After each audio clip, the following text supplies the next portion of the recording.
The mystery of how they rule as one has confused many religious leaders when discussing the ties between the Edomites and the Roman Empire. Understanding this relationship offers insights into important historical and spiritual narratives surrounding the covenant, the right to rule, and end times prophecy.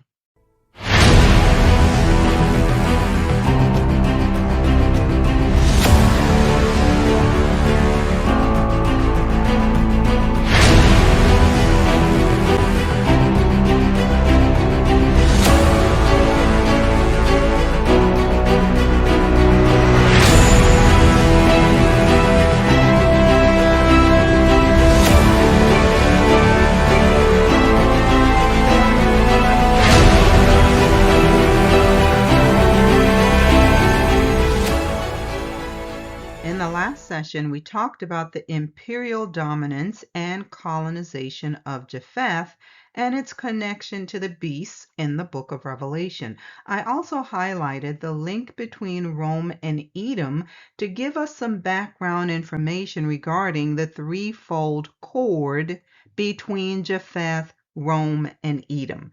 For those who are not familiar with that concept, the metaphor of a three-strand cord is a proverbial and cultural concept of three strands that are braided or intertwined together.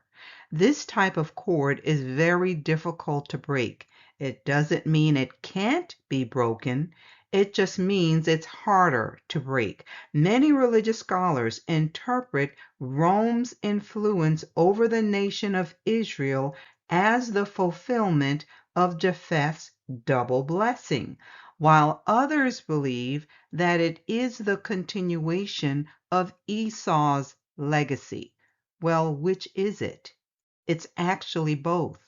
And the prophecies are showing us why the final judgment is reserved for these powers and how it will lead to their eventual destruction. This is especially true for the prophecies about Babylon. Jeremiah prophesied about ancient Babylon's fall, and it did fall in 539 BC when Cyrus conquered it. Jeremiah said she will be utterly desolate like Sodom and Gomorrah. This refers to the complete collapse of Babylon's political and military power. The city was plundered, its people scattered, and its empire replaced by Persian rule. But there is to be a second fulfillment in the end times. When you read the book of Revelation, you see Babylon described as a spiritual or symbolic entity, also called Babylon the Great, representing a corrupt worldwide system that is rebellious and opposed to the Most High. This mystery Babylon is not the ancient city, but a later symbolic Babylon, representing a worldwide Babylonian system. The Apostle Peter referenced Babylon in 1 Peter 5:13. He said, "She who is in Babylon, elect together with you, greets you, and so does Mark my son." Babylon was desolate and ruined by Peter's time. The most widely accepted view is that Peter was speaking about Rome. Babylon here is a symbolic reference to Rome. So who rules the world? We have various scriptural references concerning the role of the Babylonian system, but who is really controlling it? There are several names on the list. But have we considered that they are all linked together? When I began the series, I said that we would begin looking at the natural aspect of Japheth's imperial system first, and then look at it from a spiritual perspective. As we go on, you will see how Japheth, Edom, and Rome connect.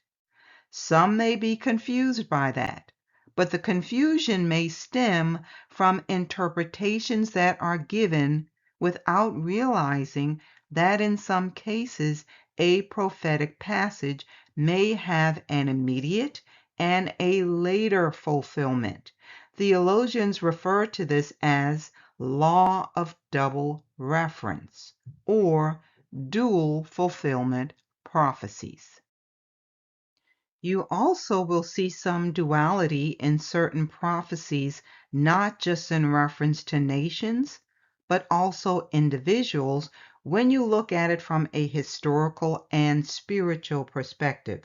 For example, just like there is a duality between Babylon and Rome, there are dualities between Shem and Japheth and Jacob and Esau.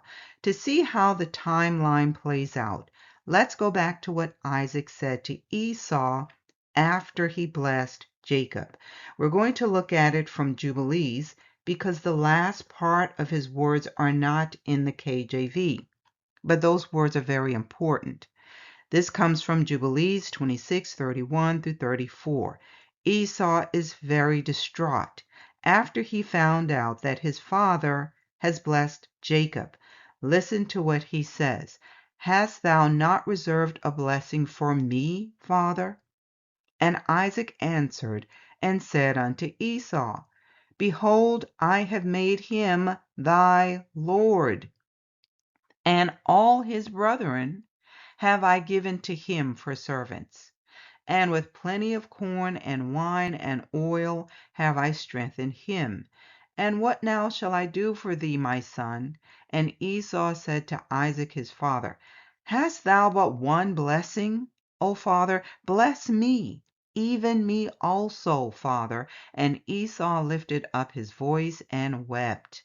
And Isaac answered and said unto him, Behold, far from the dew of the earth shall be thy dwelling, and far from the dew of heaven from above. And by thy sword wilt thou live, and thou shalt serve thy brother.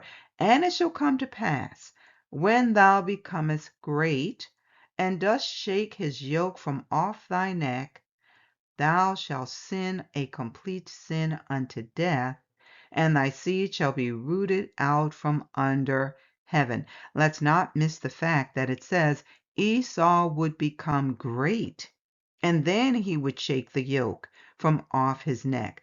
But what does it mean that he would sin a complete sin unto death that would cause his descendants to be rooted out of the earth? A complete sin means a sin that is so serious that it leads to total destruction. And that is exactly what Obadiah said.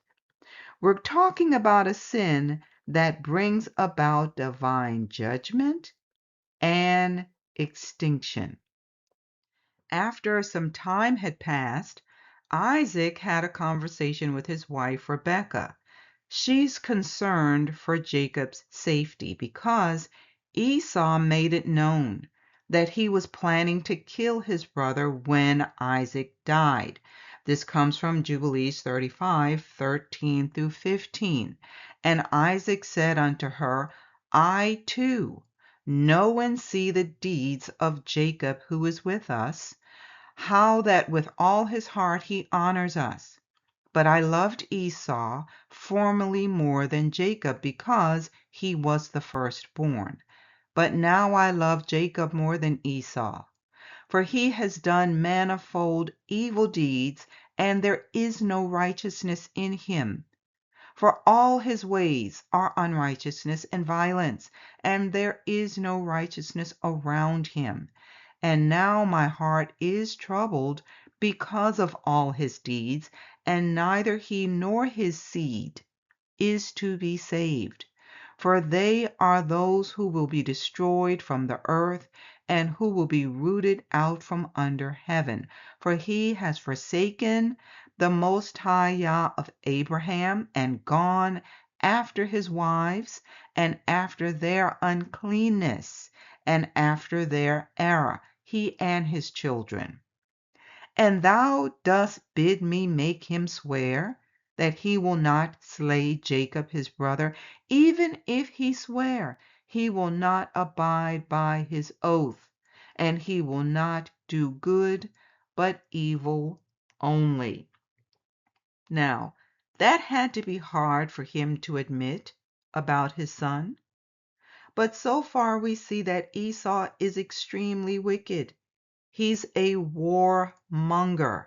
He has intense hatred for his brother, and he's not a man of his word.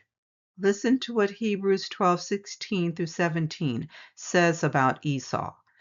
Lest there be any fornicator or profane person like Esau, who for one morsel of food sold his birthright.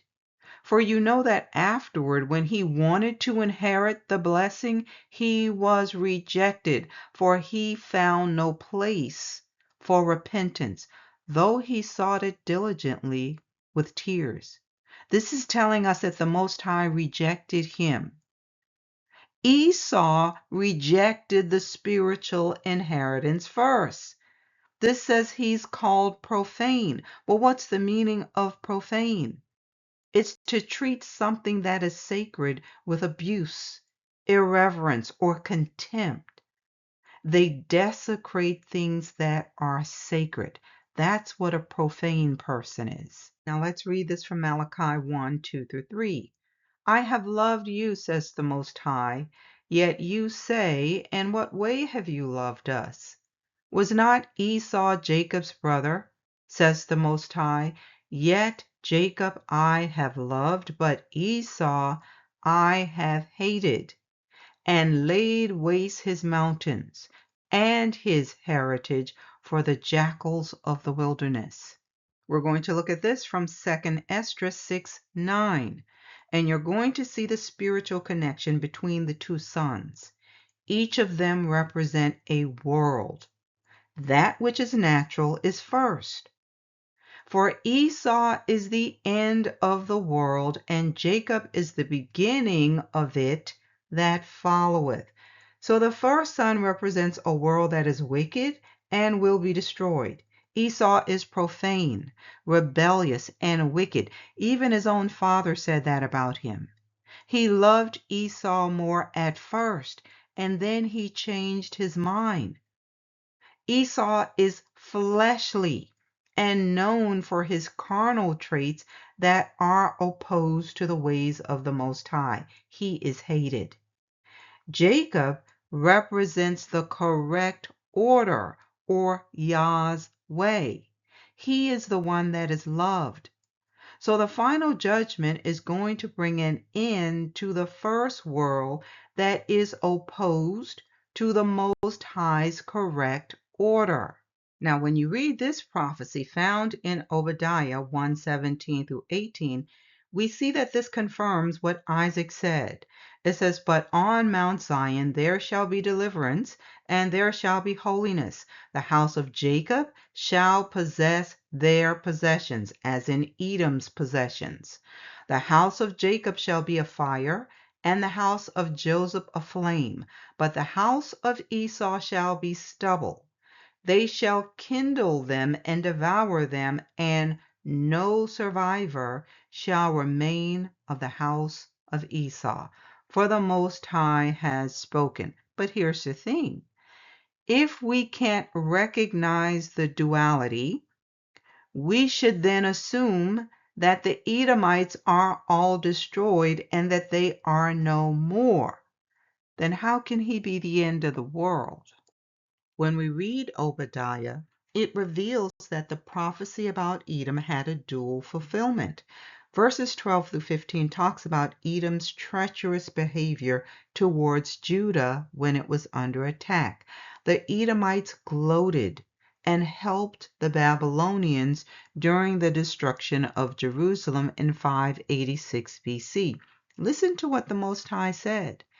You should not have gazed on the day of your brother in the day of his captivity, nor should you have rejoiced over the children of Judah in the day of their destruction, nor should you have spoken proudly in the day of distress.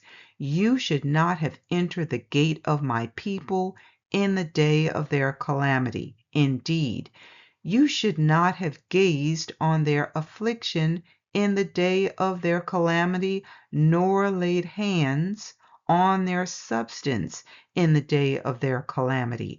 You should not have stood at the crossroads to cut off those among them who escaped, nor should you have delivered up those among them who remained in the day of distress.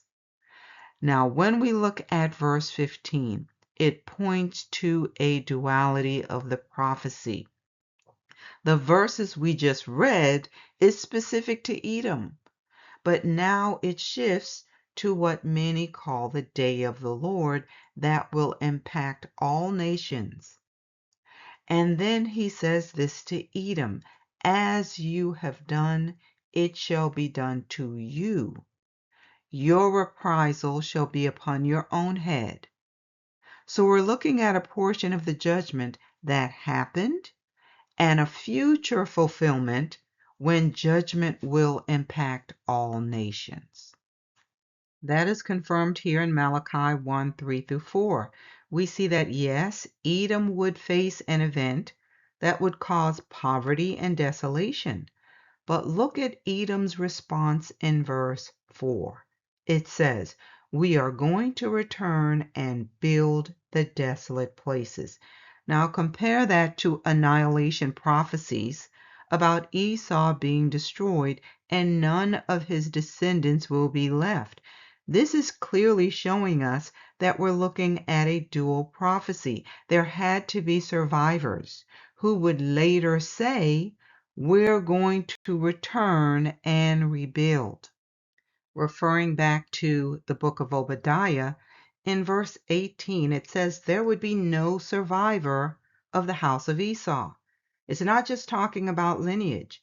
This also refers to his territorial kingdom, political independence, and national existence. This is why theologians say they no longer exist. That's because the prophecy was partially fulfilled, but the end times portion will take effect after our restoration. Prophetic identities do not die with nations. Clearly, Edom did rebuild, and we need to dig deeper to find out how he did it. We're told in Obadiah 1, 2 through 4 that Edom would be made small among the nations, and you will be greatly despised. Now, if he was told that he would be made small and greatly despised, what would be a strategy to offset that? I would think that he would hide himself or be disguised in order to protect himself. It goes on to say, the pride of your heart has deceived you. You who dwell in the clefts of the rock, whose habitation is high. You who say in your heart, who will bring me down to the ground? Though you ascend as high as the eagle, and though you set your nest among the stars, from there I will bring you down, says the Most High. Now let's dig a little deeper into Esau to get a better understanding of how he is connected to the Japhetic imperial system. We're going to look at a concept theologians call the Esau system. In simplest terms, it's the ultimate expression of human-led government and civilization. This says the Esau system is a theological and prophetic concept used by biblical scholars, historians, and eschatologists to describe a specific world order, mentality, and global power structure that operates in direct opposition to the kingdom of the Most High. It takes the historical character traits, lifestyle, and choices of Esau and his descendants, the Edomites, and scales them up into a modern global system. In short, if the kingdom of Jacob or Israel represents a system built on divine covenant, spirit, and future-oriented faith, the Esau system represents a world built on raw human power, immediate gratification, and material supremacy. This goes back to what we read earlier, that both sons represent a world, one carnal, the other spiritual. Esau's world represents the world after Adam's fall. What happened? Sin entered the world, and wicked principalities corrupted that which was good, to include the bloodline. Jacob's world represents the new heaven and new earth. This is symbolic of salvation, restoration, and the last Adam. Everything is placed back into its rightful place. It's fallen world versus the complete restoration of creation. So when you look at the two sons, we see the journey of man from beginning to end. The first Adam had what is called an Adamic covenant. He disobeyed its stipulation, thereby breaking it. It was a rejection of Yah's way. This is Esau. Let's remember that Esau is a seed of Abraham. The firstborn son typically inherited both the birthright and the paternal blessing. He sold his birthright for immediate gratification. He didn't see or didn't care about how valuable it was. So he chose another path. He chose the worldly system. So he was displaced. Now we're going to see how he transformed himself from a displaced brother into a dominant world power. There are three phases.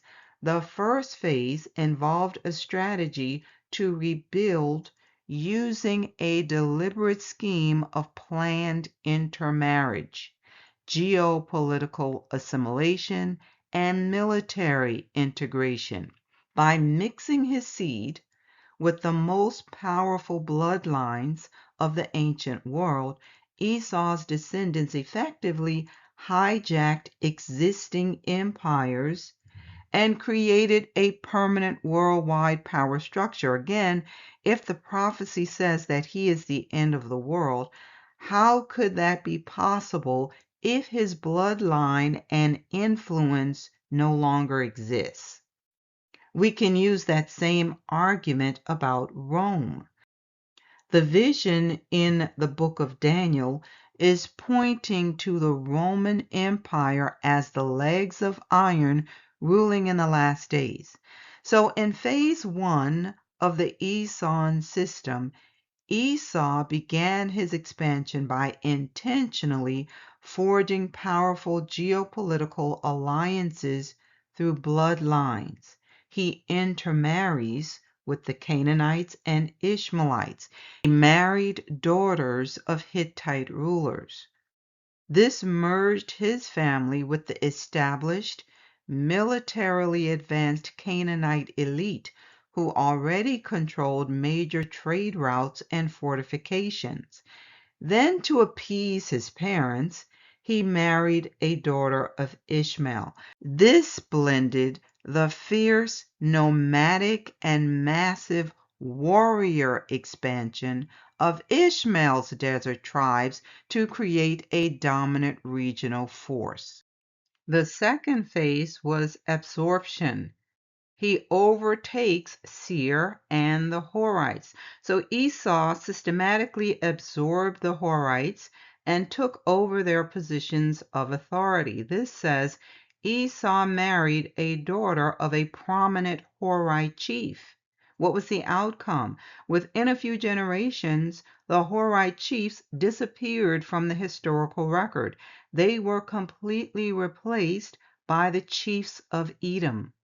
Esau secured established mountain strongholds, silver mines, and an entire nation's infrastructure. Now, this is where we have to understand that mingling his seed with the Horites was unlike the other two, because there were Israelites who disobeyed the command not to intermingle with the other nation. Solomon is just one example. Jeremiah 49:10 says Esau's seed is spoiled. Listen, I have made Esau bare. I have uncovered his secret places, and he shall not be able to hide himself. His seed is spoiled, and his brethren and his neighbors, and he is not.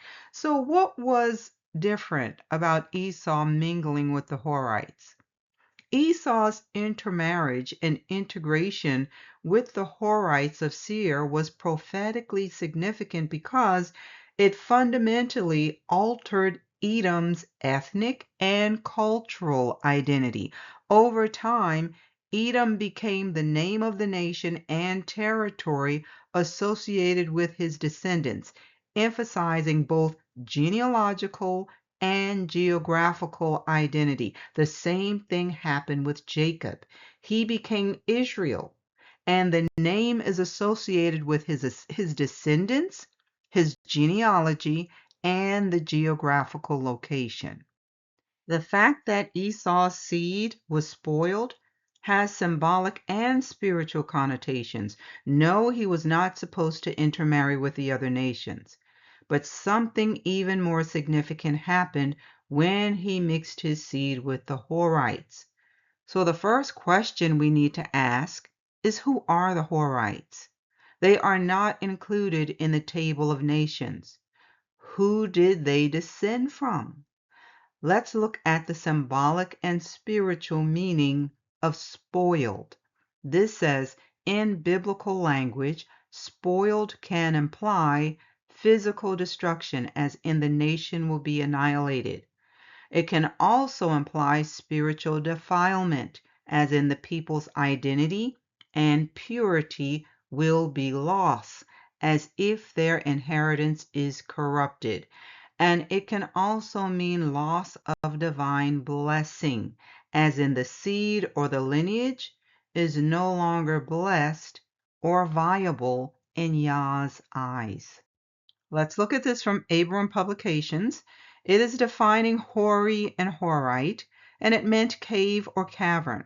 It says both Brown Driver Briggs Theological Dictionary and New Open Bible Study Edition Study Bible Nameless read cave dweller. Jones Dictionary of the Old Testament Proper Names proposes the slightly more fancy but similar troglodytes, which means a member of a people, especially in prehistoric times, inhabiting caves or dens. It says, but it's by no means certain that the traditional Neanderthal interpretation of the name Horite does justice to these people. So where did these troglodytes come from? We see that the Horites are being included in the genealogy of Esau's descendants in Genesis 36:20 through 30. Their sons are listed alongside Esau's own sons, showing that Horite clan leaders intermarried with Esau's family. Some scholars even suggest that the Horites may have existed before the flood. Okay, then the next question would be, how did they survive? Let's look at some synonyms for troglodyte. A barbarian, Neanderthal, animal, brute, savage, swine, caveman, primitive, heathen, beast. Now, when we look at the lexical summary for Seir, and this is the area where they lived, it is described as rough, a mountain of Idumea and its aboriginal occupants. The word origin is formed like H8163, meaning goat. In Strong's exhaustive concordance, it is going to present us with two ways that the word is spelled. It can be spelled Seir, S-E-I-R, or Seir, S-A-I-Y-R. Then it directs us to the Hebrew spelling S-A-I-Y-R. So let's look at that. Now, the lexical summary defines it as a goat, hairy, he-goat, or satyr. I have an image of a satyr on the right. When we drop down and look at the Strong's Exhaustive Concordance, it says a devil, goat, hairy, kid, rough, and satyr. It also uses the word faun, F-A-U-N. A faun is a half-human, half-goat creature. But they told us these were just fairy tales. Let's go on. McClintock and Strong Biblical Encyclopedia says this about the Horites. They are only 3 times mentioned in Scripture. First, when they were smitten by the kings of the East, then when their genealogy is given, and lastly, when they were exterminated by the Edomites. It appears probable that they were not Canaanites, but an earlier race who inhabited Mount Seir before the posterity of Canaan took possession of Palestine. Noble holds that they formed part of the great race of the Ludim, to which also the Rephaim, Emim, and Amorites belonged. So this is making the connection to the seed of the fallen. So by all accounts, Esau mixed his seed with a hybrid race. His identity changed. His lineage is made up of a blended people. It's not a pure lineage. When Babylon destroyed his territory, he lost his kingdom, yes, but the people were already mixed. So they scattered and continued to survive. He already had associations with the Canaanites and the Ishmaelites, but his intermingling with the Horites allowed Edom to transfer his identity into other nations like Greece, Rome, and later Western powers. So how would you identify him in the last days? By his fruit. The traits remain the same. Esau's only path to worldwide dominance was to become a hidden, assimilated power structure. He began mixing himself through marriage and conquest. So he started by marrying into the Canaanite and Hittite nobility that gave him a certain level of control of early Levantine trades. He then married into one of the Ishmaelite tribes that allowed for larger desert military expansion.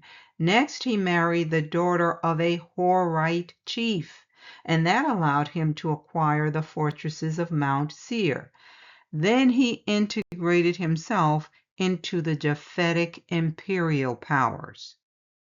And you will not be able to identify him by focusing on one distinct language, skin color, or ethnicity. Ideologically and genetically, he's woven into other groups using the worldwide ESON system that we talked about earlier. But we know that based on what we see in Scripture, he is profane and immoral. He rejects Yah's way. He's arrogant and rebellious. He's a colonizer and a warmonger. He's going to be in the higher echelons of society, and he will take on their identity. Most importantly, Edom will normally be in positions of power that will allow him to influence things that affect us. And we're talking about political and religious spaces. So the perpetual violence and hostility toward the chosen people is a key identifier. There is so much more that we need to dig into concerning this. We'll have to continue on the live this coming Wednesday, so be sure to join me for that. If this message has been a blessing to you, remember to like, share, and hype. You're also welcome to subscribe if you have not already done so. We normally upload messages on Sunday mornings at 8:30 a.m. Yah willing. Join me next time.